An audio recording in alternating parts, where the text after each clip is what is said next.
on this spot on September 12, 1997, the Pizzeria Grotesco, a sentient pizza restaurant which phases in and out of existence in a pattern seemingly connected to lunar cycles, engaged in an overtly caustic supernatural conflict with an international collective of sorcerers wielding mystical abilities.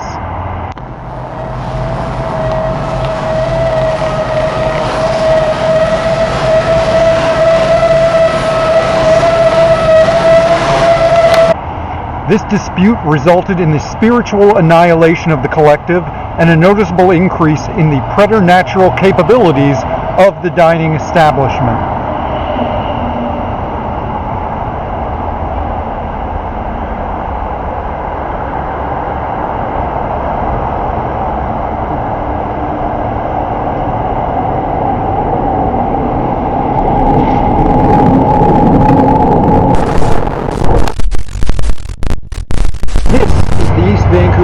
Known as Renfrew Heights, an ordinary neighborhood, much like any ordinary neighborhood anywhere. I don't know, does that work? Does this sound stupid? The rumors of a local pizza restaurant that eats people have persisted in this area for years, decades. While most people choose to believe it is just a story, an online hoax, an urban myth, it is difficult to argue with those who claim to have had direct encounters with the building, or who have lost loved ones to it.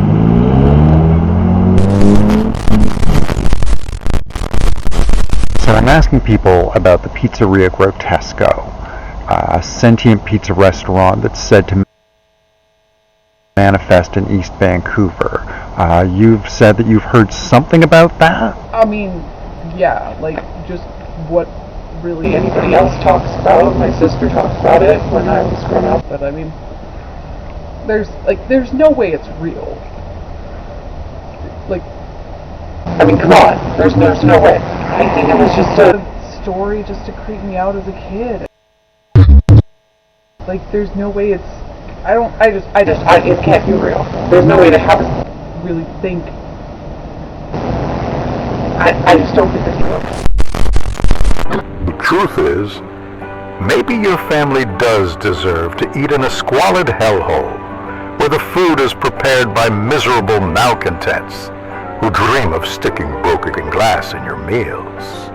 But that doesn't mean you can't all still enjoy a slice at the Pizzeria Grotesco, where we've got fresh new menu items, including jalapeno eye poppers, sun-ripened chum buckets, and something that looks mysteriously like a deep-fried human fetus. Plus, our new sound system ensures that your meal will no longer be disrupted by the many screams of pain and terror emitted from our cooking area. So bring the family down to Pizzeria Grotesco tonight. Just be sure you're prepared to pick a family member to stay behind, because the fires need flesh to burn, and the gears of hell are ever churning, just like it says in our motto. Pizzeria Grotesco, because the fires need flesh to burn, and the gears of hell are ever turning.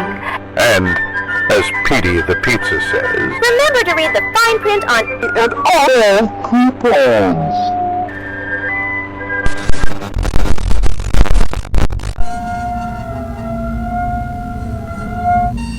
File 137B.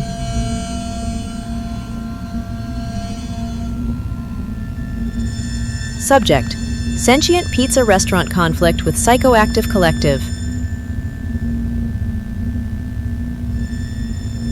Date: September 12, 1997.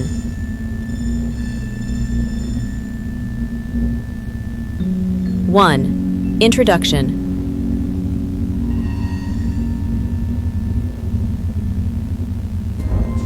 On September 12, 1997, an emergent sentient system, self-identifying as the Pizzeria Grotesco, and manifesting in the structural and operational framework of a commercial pizzeria, engaged in a high-energy metaphysical interaction, defined as an anomalous altercation event with a transnational consortium of esoteric practitioners and thaumaturgical operatives.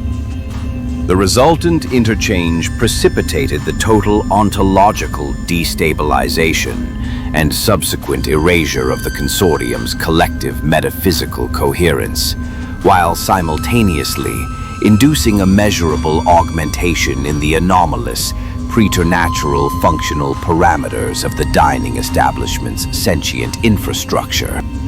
One witness described the scene as being like something from out of one of them gross-out horror movies where a toxic monster barfs a bunch of radioactive ooze on some teenagers and burns the flesh off their bodies, leaving nothing behind but a bunch of glowing skeletons. The witness refused to give their name, but did acknowledge that they were pretty high.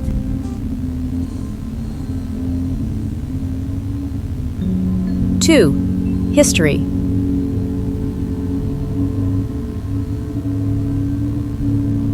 We always knew that pizza joint was going to be trouble. You could just tell. The whole building had this oddly fake texture to it, like it was a front for the mob or something like that. There was an artificiality to the place, like it had been constructed by somebody who'd never actually seen a real pizza restaurant. Sometimes I abhor my own sick fascination with these phenomena. I imagine myself a diseased animal, which is what I am, is it not? An animal with a diseased mind, licking at a wound, scratching at a scab, refusing to let an injury heal, and instead spreading the damaged region, like blood soaking into a carpet.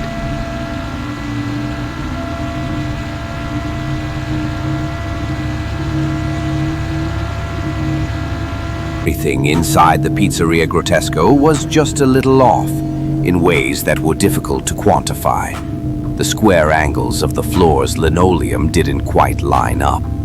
Patterns in the wallpaper featured troubling inconsistencies that made visitors uncomfortably uncertain. It opens for a week or so every few months, when the moon is in Scorpio, Cancer, Taurus, or Gemini. But where is it the rest of the time? Analysis of soil and air samples suggests that the restaurant still ontologically persists when it isn't in our spatial region, just manifesting on some higher, alternate realm of existence, such as the fabled plains of Leng or the intricately self-consuming corridors of Carcosa. Imagine a landscape of flat gray stretching toward every horizon, featureless but for a single protuberance. The slanted roofing, the tinted glass of the front windows, the faint, familiar scent of heat brought to bear on dough, cheese, tomato sauce, and human hair.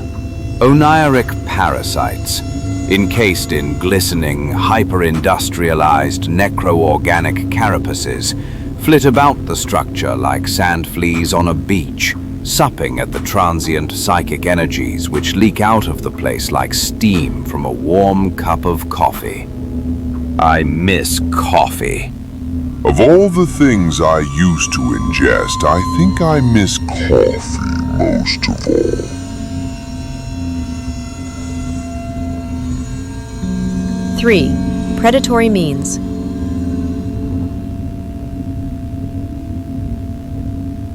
From what I could tell through my limited investigations, it works like this. There's something in the pizzas. Not all the pizzas, but a few specific ones. The house special, the pie of divine providence, the empty vessel with olives. You'd see folks eat a slice and then they'd get this funny look in their eyes. You know in cartoons when a person gets drunk and the dots of their pupils become spinning spirals? Like that, but in real life. Next thing you know, they'd get up, excuse themselves, and head into the restaurant's back rooms, where they were ushered into the kitchen by the staff. Then, seemingly of their own free will, they'd crawl into a pizza oven, which had been heated up and left open, as if waiting for them.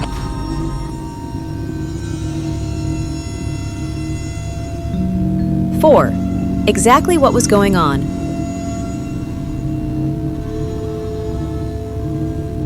Of course, I had to understand exactly what was going on. I had to. But in time, I came to regret that curiosity. What I unwittingly discovered is that the ovens weren't some sort of magical teleportation device. They weren't mystical doorways to other worlds. They weren't even hungry, surrealist mouths connected to an unknowable digestive system. They were just ovens, and the people who went into them were burned alive.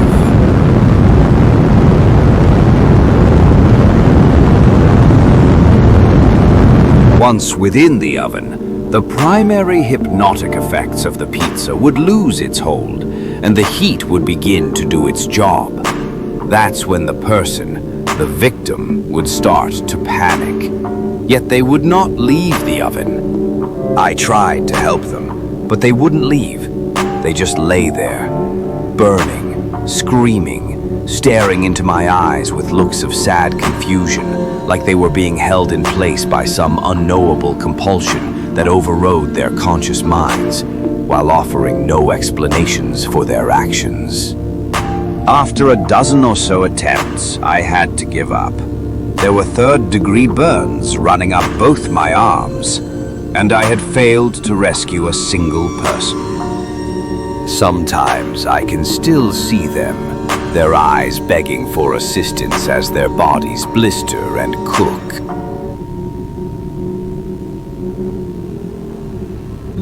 Five. Incident report.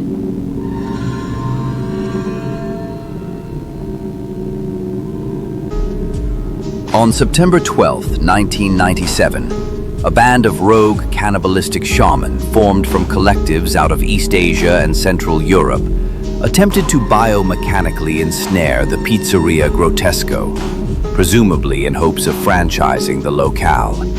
Using a dangerous combination of several pseudosciences and some virally maladapted circuitry, in conjunction with a squad of enslaved artificial thought forms, the shaman were able to begin growing a complicated device within the walls of the Pizzeria Grotesco, a machine with writhing internal organs and a distinctly arrhythmic pulse. Evidence suggests that the restaurant fought back using its own nefariously unexplainable means. Structural damage to the surrounding region implied contact with molten mozzarella raised to temperatures in excess of 300 degrees Celsius, with slices of pepperoni and wads of back bacon found embedded into the adjacent buildings and streets surrounding the pizza parlor. Due to current conditions, we are forced to conclude that the Pizzeria Grotesco was successful in defending itself. However, in achieving this victory, it seems the building activated an unquantifiable release of extra-dimensional energies, causing both physical and psychological damage to the surrounding area. Most of the shaman were found in skeletal form, scattered throughout local dumpsters, having been boiled alive in some sort of gooey acidic compound. Those who survived would later discover that the resulting exotic radiation would generate extreme cerebral mutations in those present at the scene, thereby painfully introducing whole new systems of thought to the victims of those transformations.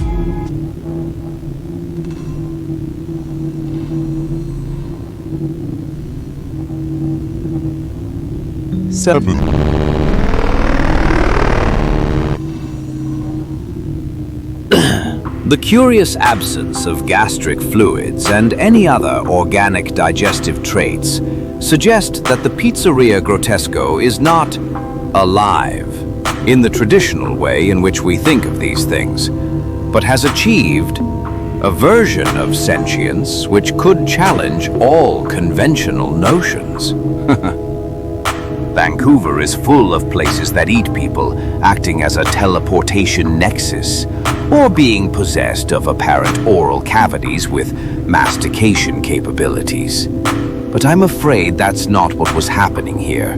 This place just cooked them down until Even the bones were ash. further investigation suggests those ashes were later spread throughout a local community garden, where a rare species of toxic flower is known to grow.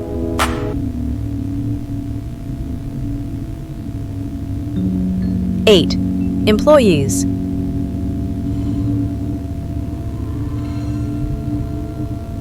The Pizzeria Grotesco is staffed by a clique of inbred monks.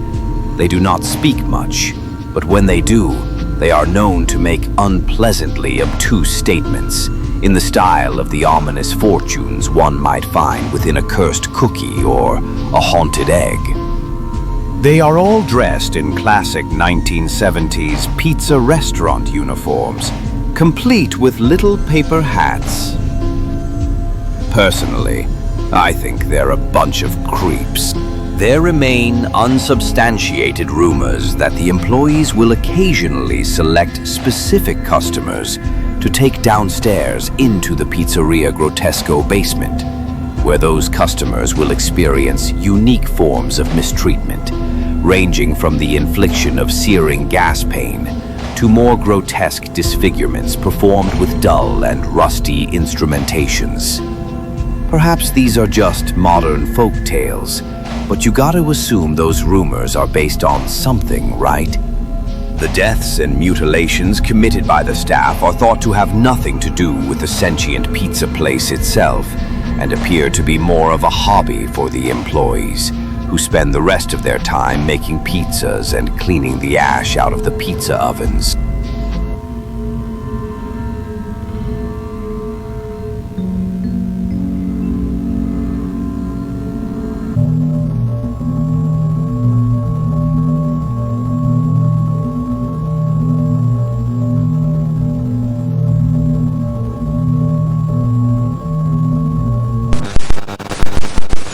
Many recipes come straight from the Necronomnomnomicon, also known as the Recipe Book of the Dead.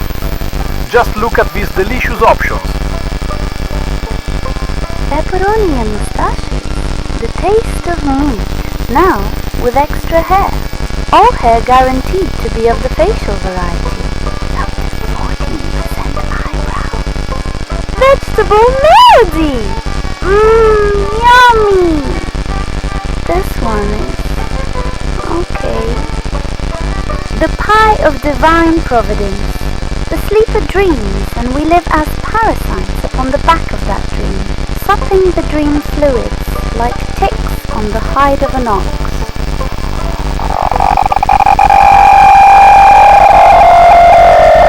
Meat lovers!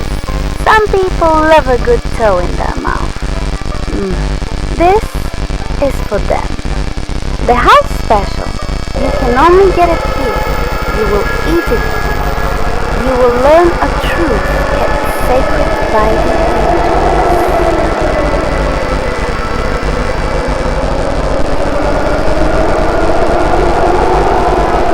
Turkey. What's wrong with putting turkey on a pizza? You put pig and chicken on pizza and nobody bats an eye. What's wrong with turkey? Or for that matter, how about bats? Oh, maybe you're wrong. The empty vessel with olives. Olivey, olively, olive. Perhaps it will be revealed that you were the empty vessel all along. Perhaps there are even more painful facts awaiting you. Perhaps you should say no more.